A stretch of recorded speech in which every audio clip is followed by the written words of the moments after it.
agency can be about long-term impact or immediate impact. Mike Renner wrote a whole piece over at ProFootballFocus.com. So who can make the immediate impact, Sam? Who's your top guy? Yeah, I think he's got it right. At the top of his list is Earl Thomas, the free safety that's been the heart of the Seahawks defense for years. Thomas has the ability to have a transformative effect on the defense that ends up acquiring him because he can completely change what you do from a schematic point of view. You can go from a two-high look, those cover 2, 4, 6 type teams. You can immediately transform straight into a cover 1, a single high safety kind of look, and Earl Thomas is the guy that makes that defense tick. So either he'll enable you to change your scheme completely, or he can be the missing piece of a puzzle for teams that have tried to run that kind of system before, but haven't quite been able to replicate that Seahawks success because they didn't have an Earl Thomas. That's what makes it perfect, right? Every team's looking for an Earl Thomas, and there he is. He's out on the open market. The next guy that he lists, Brandon Graham, formerly of the Philadelphia Eagles.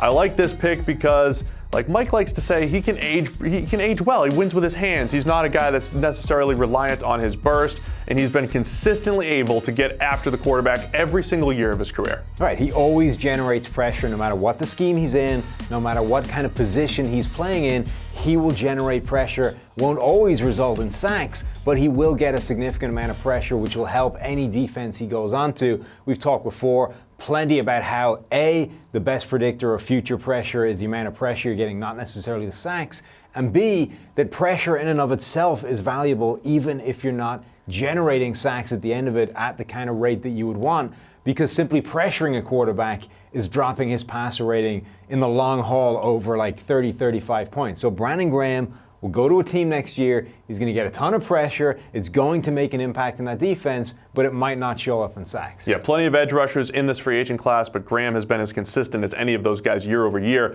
I want to talk a little offensive line now because there's 3 that make Mike's list. Roger Saffold, a guard, Ty Nsekhe, a tackle, and then Jared Veldheer, another tackle. When we talk about O-line development and how difficult it is to take young players coming out of college and turn them into viable starters, guys like these are extremely valuable in today's NFL. Guys with a track record of at least some success. And a guy like Veldheer, yes, he's battled a ton of injuries over the last couple of years, but I feel like the risk on him isn't that much greater than, say, drafting a tackle in the first round, the way the college has really struggled to develop good tackles in recent years. Yeah, the risk is simply, is he going to be on the field or not? The other 2, though, I think are interesting candidates because you should be targeting those guys if you have problem spots on that offensive line, because you know they're going to come in and they're going to give you at least an average level of play. You should dramatically upgrade a spot on your offensive line and get back towards average. You know, those 5 average players across the board is what we're talking about, getting you to being a quality offensive line that can hold up, that won't be the problem in any given game. Getting a Roger Saffold or a Ty Nsekhe, a guy that can come in and solidify that spot, enables you to play around with some other positions. That's how you get from a bad problem spot offensive line to one that isn't an issue. All right, one last name we're going to mention. It's Ndamukong Suh. Was with the Los Angeles Rams. They made their Super Bowl run. Can Suh still offer something to a team? He's averaged an incredible 935 snaps per season, including the playoffs throughout his career.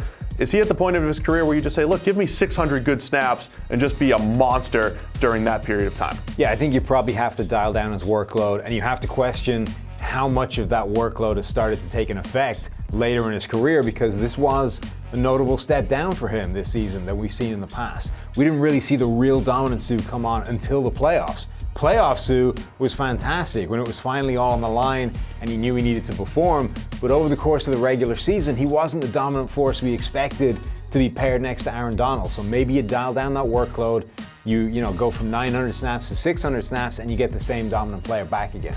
Yeah, I'd love to see what Suh can do with a more condensed workload. So there you have it. You guys can check out the entire article over at ProFootballFocus.com and let us know in the comments who you think will make the most immediate impact among the free agents this offseason.